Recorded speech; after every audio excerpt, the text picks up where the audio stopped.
सरोबर निरखी मोन भेल। हाँ, नयन सरोबर निरखी मोन भेल। डूबतो बारंबार यो चंचल धवल सुनर रमणी के। यौवन अपरंपार यो यौवन अपरंपार यो।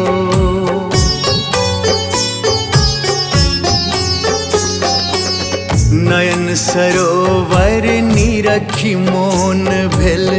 डूबतो बारंबार यो चंचल धवल सुनर रमणी के।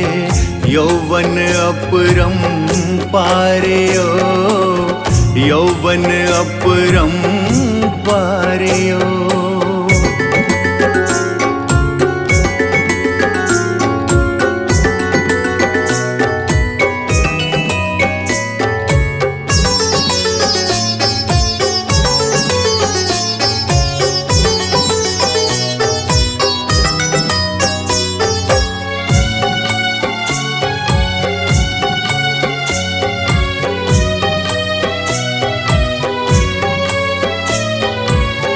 ठोर हिनक छन भोरक लाली।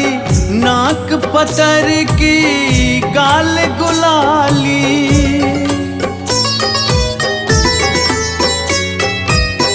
गोर पैर में परम सोहन गए। नीक लगे छन अलताली। नीक लगे छन अलताली। लजा लजा का छोट डेग सो यो लजा लजा का छोट डेग सो।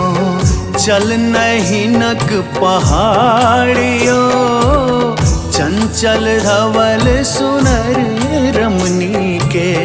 यौवन अपरंपार यो यौवन अपरंपार यो।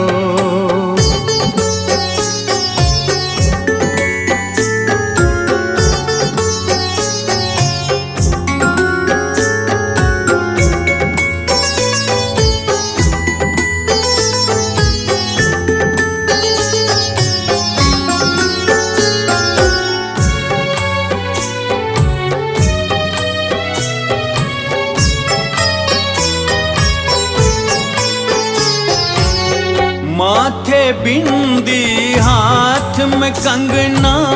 पायल बाजे रुंझुन अंगना।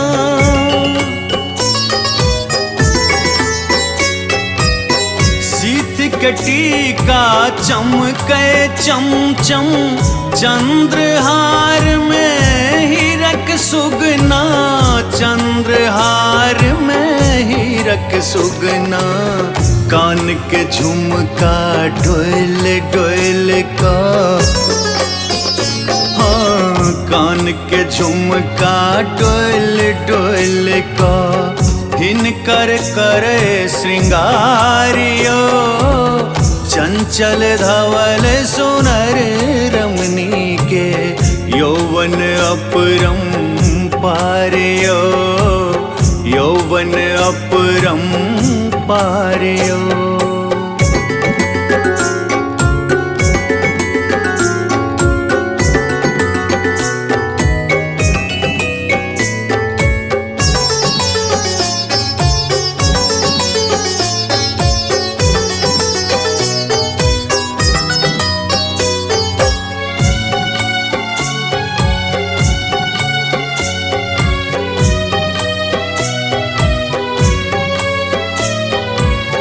गोर बदन पर हरियर साड़ी। पुलकित यौवन झापब भारी।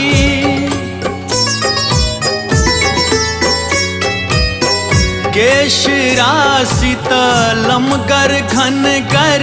श्याम मेघ के सदृशकारी, श्याम मेघ के सदृशकारी, समरे नए आचर में हिनका,